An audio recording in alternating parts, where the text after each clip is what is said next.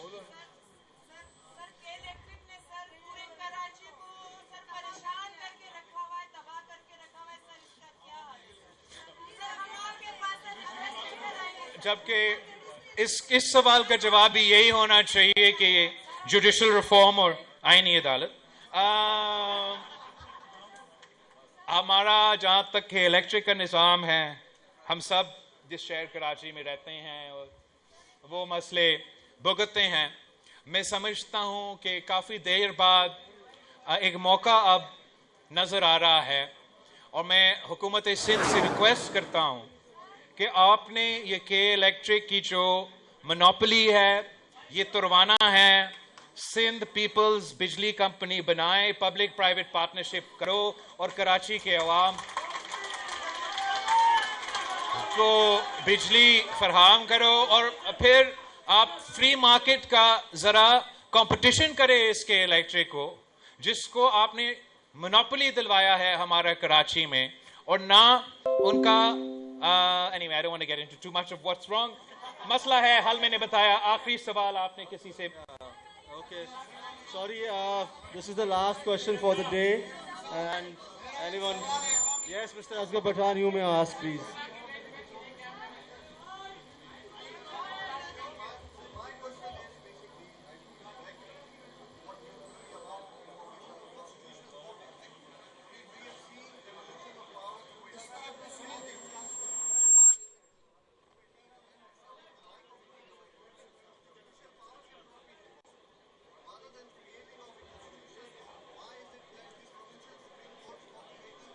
I think کہ آپ کا آپ ایک ہی کوشچن میں لے سکوں گا بھائی. Okay of the high courts, یا that is not open, that Okay. is not transparent. یا It needs to be open. Sure. It has to be some formative criteria so Okay. that the eligible people will come forward and put a fair enough. Let me answer your questions. تو جہاں تک آپ devolution کی بات کر رہے ہیں, جو 18ویں ترمیم میں ہم نے صوبے میں بیلنس بنایا اور وفاق میں بیلنس بنایا وہ اس طریقے سے کہ نہ صرف ہم نے خود مختاری دی مگر 1973 کانسٹیٹیوشن میں آپ کا بائی کیمرل لیجسلیچر ہے جس میں آپ کا وفاقی پارلیمان کا جو نمائندگی کرتا ہے ادارہ وہ آپ کا سینٹ آف پاکستان ہے. چاروں صوبوں کا ایکول نمائندگی ہے. تو اسی بیسس پہ پیپلز پارٹی کا تو پروپوزل یہ ہے کہ وفاق میں بھی آئینی عدالت ہو اور ہم یہ بھی چاہتے ہیں کہ آج اگر ممکن کنسنسس پر نہ کل ہم صوبائی لیول پہ بھی صوبائی آئینی عدالت بنائیں اور 199 کو بھی ان دونوں کے درمیان میں سوئچ کریں. آپ سب کا بہت بہت شکریہ. آئی ہوپ میں نے کسی نے کسی کو قائل کیا ہے آئینی عدالت پہ. ہمارے قاضی محمد, میں آخر میں قاضی محمد بشیر صاحب جو پریزیڈنٹ ہیں پاکستان پیپلز پارٹی لائرز فورم کے, ان کو بلاؤں گا کہ وہ آئیں اور چیئرمین صاحب کا شکریہ ادا کریں.